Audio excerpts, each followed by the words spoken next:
L'analyse et la lecture des marchés à présent des équipes d'investissement d'Avantgarde Investment. C'est Kevin Lenouaille, je le rappelle, qui est à nos côtés en plateau, directeur des investissements chez Avantgarde. Bonjour Kevin. Bonjour.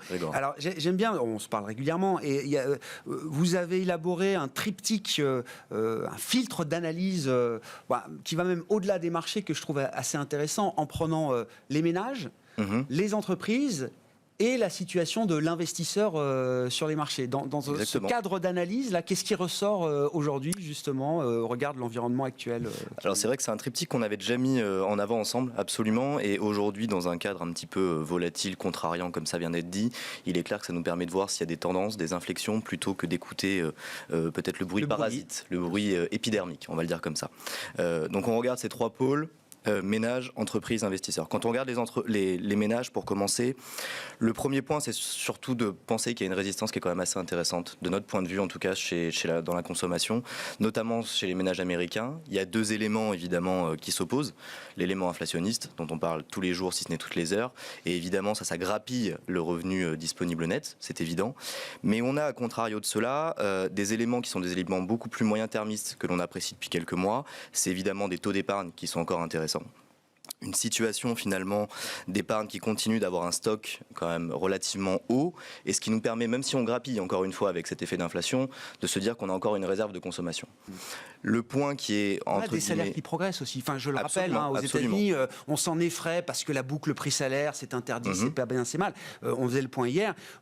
Chez les jeunes travailleurs américains, moins de 30 ans, on a des progressions de salaire qui sont supérieures à 10% parfois sur un an. C'est exactement ça. Voilà. Contre une inflation, donc printée à 8,5% sur un an. C'est tout à fait ça. Et il y a un corollaire direct avec ce que vous dites. C'est évidemment une situation de plein emploi ou de quasi-plein emploi.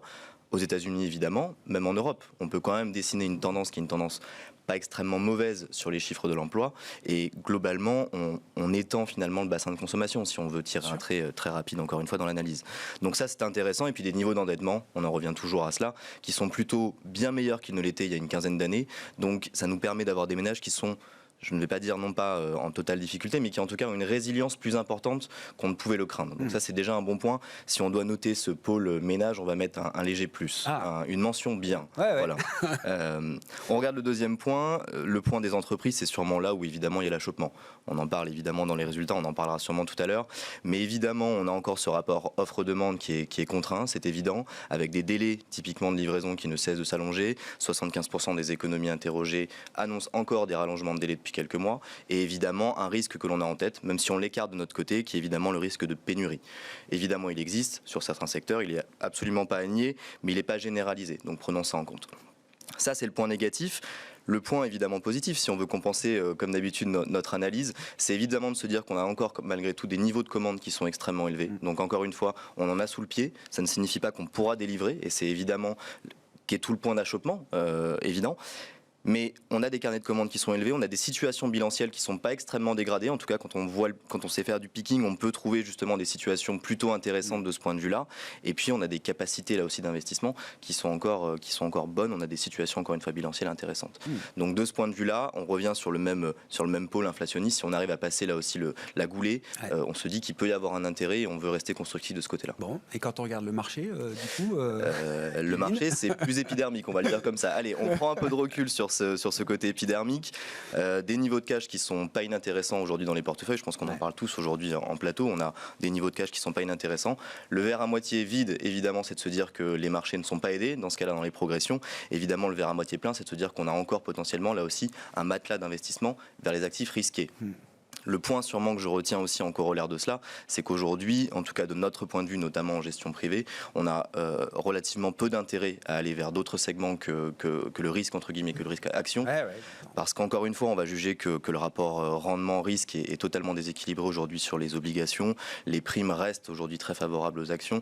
Et même à considérer des actifs émergents, typiquement sur le front obligataire, que ce soit corporate ou souverain, on a quand même des corrélations equity qui remontent dans des périodes de stress que l'on veut s'éviter. Donc globalement, le niveau de cash plus éventuellement, j'ai envie de dire une certaine crédibilité qui est donnée quand même pour moi aux banques centrales de la part des investisseurs, c'est pas forcément extrêmement mauvais. Le point, encore une fois, c'est de se dire qu'aujourd'hui, certes, on a une vraie difficulté vis-à-vis des taux. C'est évident, notamment aux États-Unis, c'est moins le cas pour l'instant en Europe. Là aussi, vous êtes prudent sur l'idée que la correction obligataire touche à sa fin. je ne pense pas que ça soit rendu à sa fin. On a du mal à mesurer le point bas. Ce n'est pas suffisant, en tout cas pour nous, pour y revenir, très clairement. Ah ouais. Je ne suis pas sûr que même si on juge que c'est le point bas, on y reviendra, pour tout vous dire. Mais ça, c'est un autre débat. Mais le point étant qu'on a un certain côté sain, peut-être, malgré tout, à baisser quelques valorisations du fait d'une hausse de taux. Donc ça ne nous gêne pas particulièrement, d'autant plus quand on a une inflation qui galope, comme vous le disiez aux États-Unis. On est plutôt, nous, assez rassurés de voir une Fed qui agit. Sur la partie, parlons des actions, puisque c'est quand même là encore où vous êtes investi aux côtés du cash, j'entends, Kevin. Comment vous abordez l'investissement action? C'est vrai que la grande tendance, guidée à nouveau par la correction obligataire, si on essaye d'extraire des tendances, ça a été l'idée de la surperformance value par rapport aux valeurs de croissance. Alors, très forte croissance jusqu'à des valeurs de croissance plus traditionnelles, patrimoniales, type GAFAM, luxe, etc. On voit la réaction de marché sur LVMH. On sent que ce n'est pas encore un enthousiasme délirant sur le plan boursier. En tout cas, comment vous abordez l'investissement action dans ce contexte? Alors, ce n'est pas un enthousiasme délirant pour reprendre vos propos, mais malgré tout, ce que l'on lit, c'est quand même des fondamentaux qui peuvent être solides. Et ça, quels que soient les secteurs, quels que soient les styles. Après, encore une fois, le point central sûrement qu'on va donner, c'est que le picking reste, j'allais dire, le plus fondamental dans notre choix. Et c'est éprouvé.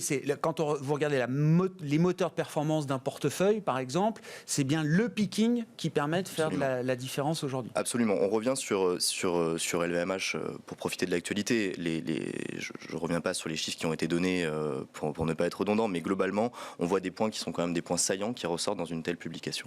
Les points saillants, c'est une génération d'efficacité opérationnelle qui est exceptionnelle globalement, une capacité d'allocation d'actifs également de très bonne facture pour rester mesuré.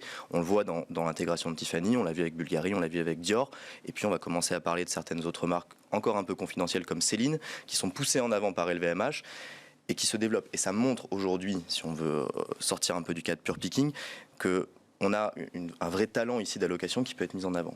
Et typiquement ça, c'est quelque chose que l'on apprécie. Vous rajoutez à cela une solidité bilancielle, ça doit être 16 milliards de free cash flow, je crois, en 2021 pour LVMH, sur 32 milliards de dettes. C'est un environnement de croissance, enfin c'est une valeur de croissance, ça coûte très cher. La sensibilité auto, je la repousse un petit peu, si vous voyez ce que je veux dire. Je comprends. Ça payera à un moment. Ça repayera à un moment. En tout cas, dans une approche moyen terme. Après, vous connaissez notre style. On n'a pas un style de trading, on n'a pas un style aller-retour, en tout cas pour la majorité de nos portefeuilles. À moyen terme, c'est le cas. Quand on compare ça typiquement avec d'autres valeurs, on peut prendre une valeur comme Kering, qu'on va beaucoup apprécier évidemment dans le secteur, mais qui n'est pas dans nos portefeuilles aujourd'hui, parce qu'on n'a pas le même éclatement finalement des activités dessus. On repart sur LVMH, on a une activité vin et spiritueux qui est en recul à cause du shipping US. Il est clair que ça va nous indiquer que déjà les vins et spiritueux dans nos portefeuilles type Kweichow Moutai ou du Pernod Ricard, ça va être à regarder de très près en l'occurrence. Mais surtout, on se dit il y a quand même une diversification des activités qui nous permet d'être très solide, au contraire de Kering qui potentiellement a une dépendance à Gucci, etc., qui est relativement trop importante de notre point de vue. Donc ça, typiquement, ça va se voir dans les portefeuilles. Ça se voit déjà. Depuis quelques semaines, la performance n'est absolument pas la même. Oui, c'est intéressant, cette dispersion intrasectorielle. Absolument. Il y a vraiment une discrimination de marché de plus en plus fine de ce point de vue-là. C'est tout à fait ça. Il y aura sûrement une prime à la qualité. Ça, on avait déjà évoqué le point en début d'année, c'est que ce retour à l'année des fondamentaux, on en est convaincu, mais globalement, il y a une prime à la qualité. Et une prime surtout à l'efficience opérationnelle. Parce que tous les points d'achoppement qu'on note, toutes les difficultés, vous notiez des crises avec un S tout à l'heure, et bien globalement, qu'est-ce qui va pouvoir surpasser ça? C'est pas l'indiciel entre guillemets, parce que l'indiciel est beaucoup trop dilué, c'est au contraire aller chercher des valeurs qui ont une vraie capacité là-dessus à prendre, j'allais dire, du profit par rapport à la concurrence. C'est vrai dans le secteur automobile, c'est vrai dans le secteur bancaire. Je ne suis très peu partisan aujourd'hui de faire de l'Eurostoxx bancaire en portefeuille. Par contre, aller faire un picking bancaire, si vous avez les reins solides, que vous voulez un peu de volatilité en portefeuille et quelques rebonds européens, c'est pas inintéressant. De manière plus globale, pour conclure, Kevin, est-ce que je reviens à l'idée du pic inflation? On verra. Il a été décalé à chaque fois dans le temps. Il arrivera bien un moment. On peut y croire. Non, mais c'est la réalité. Ce pic d'inflation, une fois qu'il sera dépassé, est-ce que oui, ça changera la donne sur les marchés? Est-ce qu'on verra les comportements d'investisseurs changer à ce moment-là également? D'investisseurs peut-être, mais on va quand même juger que le pôle, si on en revient à cette fameuse cartographie, le pôle le plus important, il est sûrement sur les ménages aujourd'hui. Et globalement, sur les entreprises, on a une capacité de hedge, entre guillemets, vis-à-vis de l'inflation qui est différenciée avec les stocks, avec des couvertures. C'est pas le cas aujourd'hui chez les ménages et on voit que le point d'achoppement, malgré tout, c'est le débouché. On a certes une demande qui est importante, mais malgré tout, les débouchés ne demandent qu'à être libérés justement par une crainte inflationniste qui diminue. Aujourd'hui, on a beau annoncer des chiffres d'inflation en comparaison dans l'eurozone qui peuvent être entre guillemets favorables en France par exemple, à d'autres pays, il est clair aujourd'hui que le consommateur français n'est pas à l'aise, malgré tout. Merci beaucoup pour ces éléments de perspective et d'analyse. Merci à vous deux. Kevin Lenouet, je le rappelle, directeur des investissements d'Avantgarde Investment, et Marie Delessac qui nous accompagne également pendant cette demi-heure, gérante allocataire chez Edmond Rothschild Asset Management. Voilà pour cette édition de la mi-journée. On se retrouve à 17h en direct pour une nouvelle édition de Smart Bourse sur Bismart.